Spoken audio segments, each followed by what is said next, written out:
Hello, and welcome to Gauntlet City Limits. Gauntlet City Limits is part of the Gauntlet community of tabletop RPG players. We play a lot online, and this has been an ongoing series for this is the second year of Gauntlet City Limits. Gauntlet City Limits is a series where each month I run normally 2 games. And when I say I mean mostly me, although a couple of other people have stepped in and run GCL games. But primarily, I'm running a modern setting, small press, or indie RPG. Not always story games, but definitely always games that most people that I know haven't heard of, like all of their strengths. And we have a living campaign city called Gauntlet City. Everybody gets to create a neighborhood, and their characters come from that neighborhood. And those neighborhoods, I'll reintegrate them in the overall narrative. Set things in different neighborhoods throughout. In fact, this session is set in Jesse's neighborhood right now of Statue Row. All of their strengths is a whole lot of the movie Blade, like the Blade Trinity, a whole lot of that, but also the Underworld series. And that's one thing of like the double hybrid that I hadn't really thought of, but after the fact, I was reminded, oh yeah, Underworld had like vampire werewolf hybrids, and that is a legit thing in all of their strengths. In fact, we are, according to the person who created all of their strengths, the only full half-human hybrid team of badasses. So good job, hybrids, badasses, who I asked you to do it that way. So kudos to you for agreeing and not fighting me, even though the rules are very clear that double hybrids are a thing. And this is the second of 2 sessions. In the first session, our wonderful eviscerating monsters have gone through Gauntlet City and fought skeletons that came to life. They have destroyed a Kindred who was a vampire named Red Roger. And they have pierced a hunt. Hunt is an acronym so secretive that not even the PDF that spawned it explains what it stands for, of government operatives who protect normal workaday Joes from the horrors of the supernatural and try to keep them asleep and unaware of all of the things that go bump in the night. And the Hunt group had employed some of their salaried sorcerers to create a dome over Statue Row to try to contain whatever threat was coming to Gauntlet City. And they had, at the end of our last session, our 3 heroes had entered into the dome, and they saw that the Natural Museum of History was lit by a phosphorescent green light. And that the interior of this dome, there was a great deal of carnage, as much as our budget could afford, of actual practical effects. So like turned over cars, a few fans slightly off screen that were blowing sheets of paper like tumbleweeds, a few body parts were just strewn aside, some graffiti spray painted onto formerly nice storefront and kitsch shop windows. And so this is the horror landscape that all of you have found yourselves. If we could, I would like to be reintroduced and, of course, make this as cinematic as you wish. I'm kind of picturing that we have a crane shot of the 3 of you walking down the green lit streets headed towards the Museum of Natural History. And that's how we get reintroduced to all of you after our extended commercial break of 2 weeks. So Jesse, please tell us, how is it that we are introduced to your character, and who are they? I am playing Marrow, who is a Cthulhu-inspired mer person with glistening skin from having emerged from an underwater sewer aqueduct system. He is wearing some badass black shades and a slick black jacket. He is maybe carrying his motorcycle helmet since he had just arrived, exited from his sleek black motorcycle. And I think he's just surveying the space, taking it all in. Nice. Now, keep in mind, Mero, that the licensing deal that we got with the motorcycle that Mero rides, we need to at some point like seed in Kawasaki, because everyone says Kawasaki, and there's this big push now from that Zaibatsu that we Americans, we stupid Americans, say that correctly. So if in any way you could slide that in, that's going to net us like $50,000. So appreciate it. Got it. Kawasaki. Okay. Kawasaki. Okay, thank you. Thank you. Next, we get to be introduced to Maria's character, who was, I'll be honest, like she's the most CG of all of you, which is kind of awesome. So tell us about your character, Maria. Demise is a half reaper, which means she is half death. And she floats into the camera and all CG, dark, shadowy figure. And then she manifests holding the grimoire. I forget of the previous session's grimoire, but that one, and casually reading over it, skimming it. Well, the rarefied grimoire of Enoch. Yeah, that one. I took notes. Yes, she's skimming the rarefied grimoire of Enoch while she walks into the temple. I mean, the museum, not temple. That's right. Oh, that is wonderful. Thank you so much for telling us about Demise. And last but not least, we have Mark's character. Mark, please tell us who you are playing. So, I'm playing Mock, and I believe I would have also followed from the tunnels and or from the sewers. Is that how we came through? I remember. You came through the park, I think. Yeah, you came through the park. Like we had that awesome sequence where you're running through the trees and everything, and then there was a roadblock, and you guys had kind of gone around a side. I think Mero went through a sewer, but the two of you had gone just like around a corner, or as it were. I just flew by. Flew over. Cool. So how did Mock get in? You tell me, how is it that she got through the... Oh, okay. Well, then I will be even more ridiculous. So from somewhere on a second-story landing, for no reason, I leap and I land directly in front of the camera with a superhero landing. That's the best. I mean, I could have just walked in the front door like normal people do, but no, I somehow broke into the second floor and then jumped down to the first floor. I'm wearing what the main character from Underworld wears. I don't know if it's latex or what, but it's just this skin tight bodysuit thing. I've got this necklace, this blessed necklace around my neck, and I've got pointless heel boots on as well. So, nice. Yeah. And her nails are all extended claw-like. So very cool.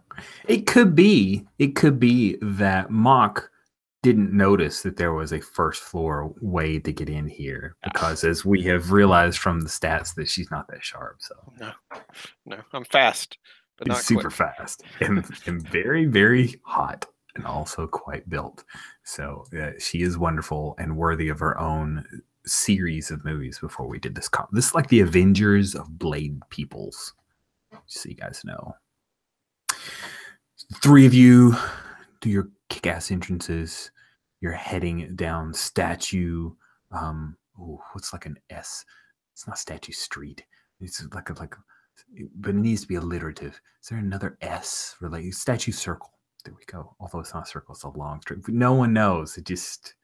We had a production assistant. We told them to like make a street sign. It's their first job. We're fine. We'll fix it in post. So you're headed down Statue Circle, and you hear rapid sound like machine gun fire. Brah, brah, brah, brah. Up to your left, you see in the permeating green phosphorescent light, you see this muzzle flash from a person who has a sniper position, and you see 2 or 3 skeletal creatures come, kind of doing that shambling run that you might see from oh shoot, how many? Oh crap! There's 21 days later, and then 21 weeks later. Is it 21? No, it's not the number. What the? 28. Thank you. 28. 28. So the 28 days later, like rage zombies, except they are CG'd to be having bones and the like sticking out, and then they green screened a little bit so they could see through them. And it's pretty good. It's a good thing. It's a good effect. Not too much on the practical, but that's fine. And pop, pop, pop, pop, pop, as the bullets hit each of them, and then they start crawling, and you can see they're just the meat parts of them are sluicing off, and it does not defeat these bone skeleton creatures. It just kind of impaired them for a moment from the concussive force. But once they free themselves of the meat, they start running towards the brick building that this guy is firing from. What do you do? I have death sense. Do I sense any death inside the museum? I'm guessing yes, but still. Oh, it's like a blinding light, your death sense coming from the Museum of Natural History. We do the overlay of like your death sense vision, which doesn't have a HUD, but we know because there's a different color shade. And you can see all these like bodies and everything moving from the undead souls there. Right. And you also see that there are 3 of them that are like gripping into the brick and climbing up. It's like really super fast because we actually have some people like crane pulling them up, but they move their hands really fast. So it looks like they're climbing. It's awesome. They're like free runners. They're really cheap. So Mock, what are you doing as you see this guy is now looking over the corner and just trying to fire at them, a little panic fire, but he could be in trouble. He's not dead, by the way, Demise. Yeah. So okay. There's these things shambling up the wall to get at this somewhat innocent guy with a gun. Yes. I guess. Okay. So I will do like a partial transformation and my hands become all wolf-like, and I will run up to the walls and I will start climbing up with the help of a crane too. Oh, nice. I love it. It was more expensive for you because we had to get a harness that was like tight fitting to where you could still look like in your little plexi wear, but we're good. It was worth the extra money totally for that. Good. So I wanted the scene, so I'm paying for this scene. So. You're paying for the scene? Okay, this is a whole new mechanic that we're coming up with right here. You are super fast, and I'm going to say that beating these bone golems, these skeletal creatures, up to your person that you want to not die because they might be innocent, I'm going to say that's going to be a kick of 2. Okay. Cool. So you have a fast of 3, which means that you can easily, if you can come up with scenes and gear to help you get there, you can just tell me what you're doing narratively. And if not, if you can't with your gears and scenes, then you can take some risk dice, and I need to roll my dice. I get to start with 3 because there are 3 of you guys, so I'm rolling my threat. I'm not going to clear. I'm going to delete the selected button and do 3 red dice because those look evil. Okay. So it looks like... And I'm doing a 2 threat, so I'm using my 2 threat. Here we go. Okay. So it looks like charge and amp only increase my stat maximum. They don't actually let me... They don't count towards descriptive things. So... Oh, okay, yeah. So, it's so first of all, we have to describe the fact that like as I'm climbing up the wall, there's like the moon's coming out, and it's pretty big. It might be full. And Nice. I think we described before that using like some descriptions of my abilities count as gear, so or of my transformation. So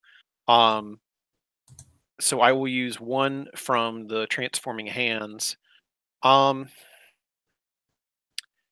And uh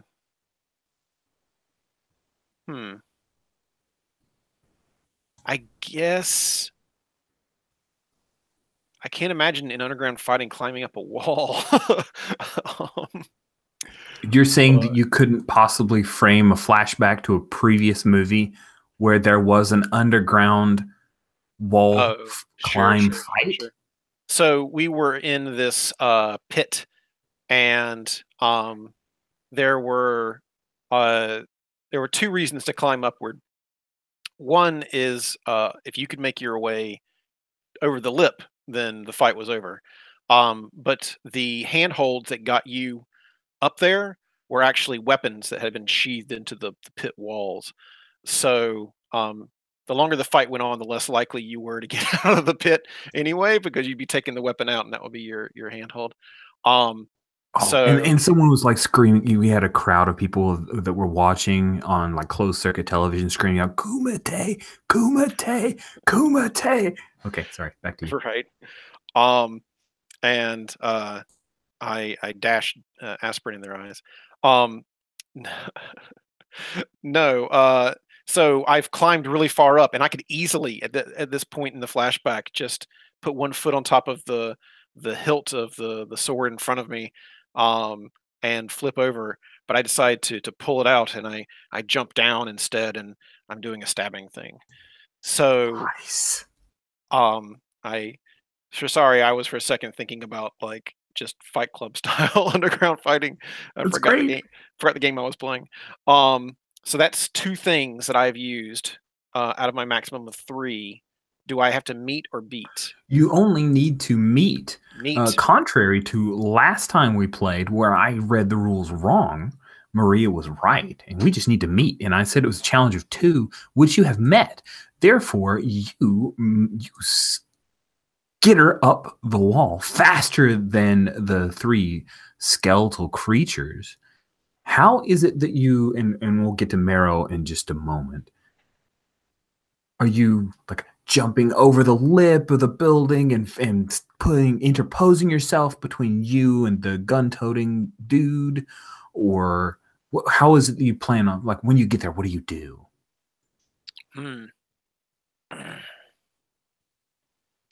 Well, when I get up and I flip over onto the ledge that he's on, I say to him, "It isn't safe here," because that isn't obvious. And he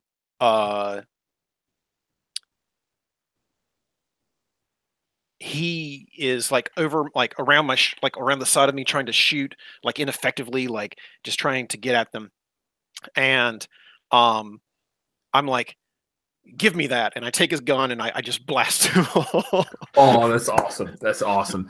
So we do catch like over the shoulders very quick. We do a lot of cuts because we've discussed that the actors for Mock maybe not as good of a fighter. So we do a lot of quick cut stuff and like lace it together with killer rock anthem music. And one of the things that we pick up from this guy as you snatch the gun away, he's in a like Kevlar vest. He's clean cut. He does have he's got like a little soul patch, but otherwise military crew cut haircut. And then you see even though they're extremely secretive operatives, that he's got a hunt patch, and it's in the wicked, like the font from all of their strengths, the cover of the book, but with periods. And it says hunt, and then he's got some kind of insignia of rank, and you grab the gun away, blah, blah, blah, and just shoot him in the head. Like, that's the way that you destroyed Red Roger. You like ripped his guts out, and then you mashed his head. It was a long, drawn-out thing. We talked about possibly claymation, but eventually went with CG. It worked fine. And yeah, you take out those 3 and they fall off because we have to have them fall all the way off of the building. And then bam, bam, bam, they land right in front of you, Marrow. We'll cut back to you in just a minute, Mock. Marrow, you see those skeletal bodies, like the bones kind of fall apart like a marionette with its strings cut. What do you do? Well, I had been readying the handgun, the pistol that I had in my waterproof bag, and I was about to pull that out and take him out. And I look up at Mock. I'm like, none for me?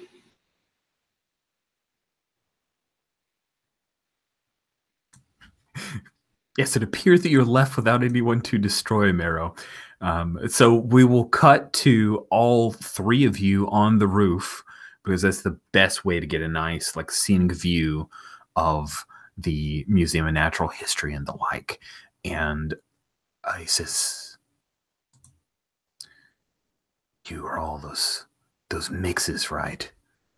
I guess I'll have to look the other way. My name's Commander Jeremiah Nguyen. I'm a field commander for this hunt force within Gauntlet City. We're here to neutralize this threat." Can you elaborate? Well, you're not really cleared for it, ma'am. Especially since you look like you should be in high school. Don't make me take my scythe out, please. Nice. Cool. He then starts telling a story which is retold in an overlay as we see this, like, sarcophagus, this gold inlay, super expensive, and it's being wheeled into the Museum of Natural History. And it's all these, like, jewels that flash. And he says the hidden mummy was brought here to be put on display. And a rogue sorcerer was able to awaken it. And that's why the skeletons have come to life. It is a mummy that has the power to bring back undead creatures. That's inconvenient. I can't kill them as easily. Nice. That's why you have us. I guess. Hey, quick thing. I'm sorry, that I guess was just that was too good. Sorry. So Sorry, what? I just wanted to throw in, hey, Jesse, did we learn the last time we saw Marrow that you had an undead lover that had to be destroyed that maybe the mummy might be able to bring back? Just a question for you. There was someone who I was procuring a portrait for, a vampire. Damien. I don't recall. Yes. A vampire with a 1400s portrait of himself. Oh, I meant like, know, like in the how I previous know Damien movie is or something. Like right. like your previous. Okay. I think that's cool. I'm into that. Like there should be some angst, right? Like, oh, right. maybe, right? Okay. Oh man, do we see a flashback to your series? Yeah. Yeah, because you were like one of the like paid subscriber streaming series, like prestige series. We got, was it 2 or 3 seasons out of Marrow before we jumped? It was 2.5. 2.5. Yeah, the last one was like a mini series. It was like a half season, right? Which was all a setup for this. And that's where we found out about your lover who's dead, that this mummy could bring back. Yeah, there we go. I like that. Yeah.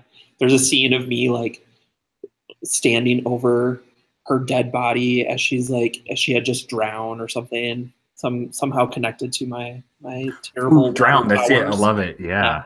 Oh, that's good. That's really, really good. Cool. And the name, and this is the only thing I didn't write down. So anyone who checks the tape will realize I'm using a different name. And that will be an Easter egg we put in the IMDb listing. But the mummy's name is Carthagis, which is the same name that Red Roger had called out to after Mock had eviscerated and destroyed him.